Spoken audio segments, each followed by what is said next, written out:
Like most of the world, I spent the weekend with Zelda.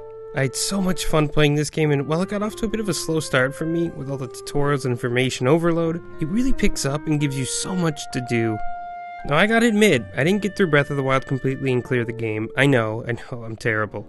But I think even then, I'm still able to fully enjoy what this game has to offer. And I think if you didn't play Breath of the Wild at all, it's totally fine. Go on, dive into Tears of the Kingdom.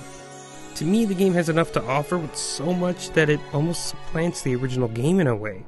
If you did play the first one, things like moving items around are familiar, but fusions, ascending, and recall are just so awesome, and it makes the game feel so dynamic. Going through some shrines, I felt like I was doing things I shouldn't be doing, or maybe not in a way that was intended by the game designers, but that's the beauty of it. They designed it in a way so you could have that freedom to experiment and be wonky.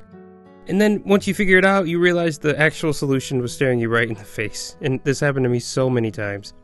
The way you can manipulate weapons too is just insane to me. We have so many choices and options now, it's like we're spoiled for choice, and I love it. I've been thinking about how we could ever return to the original older style of 3D Zelda titles after this. I just don't think we can. Why need a bomb bracelet or a fire arrow when you can literally just attach them to the normal arrows and use them almost right away? Or fusing things like rocks with weapons to create stronger ones? We increase the amount of weapons we get tenfold. We get these new Zonai weapons and items in the game, from swords to straight up special items like a flamethrower you can attach to a shield. I'm not even joking. And just when I thought I saw them all, I stumbled into more shrines and found even more. The fact that you can make mini carts and go speeding around it's hilarious. They even give you a steering wheel. While I do think new players can jump in, there is a lot to process, so I think you might have to take it slow. There's plenty of tutorials, and you also get lots of quests and side quests once you hit the ground running.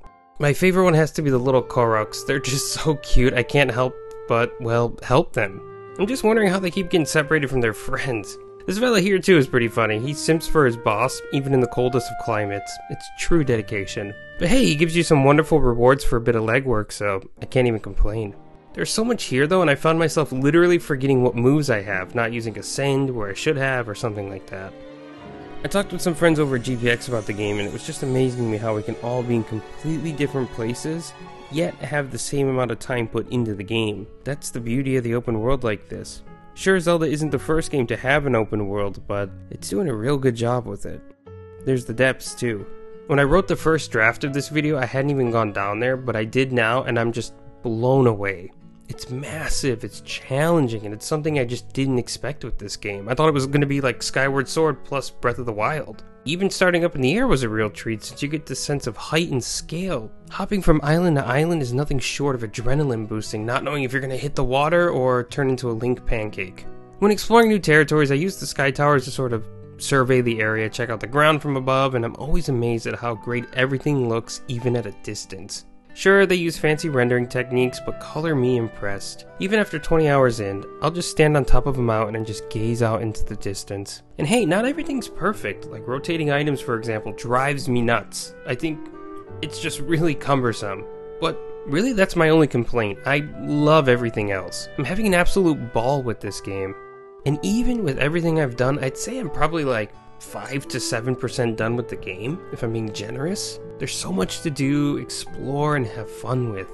And I can't wait to spend a few more weekends with Tears of the Kingdom.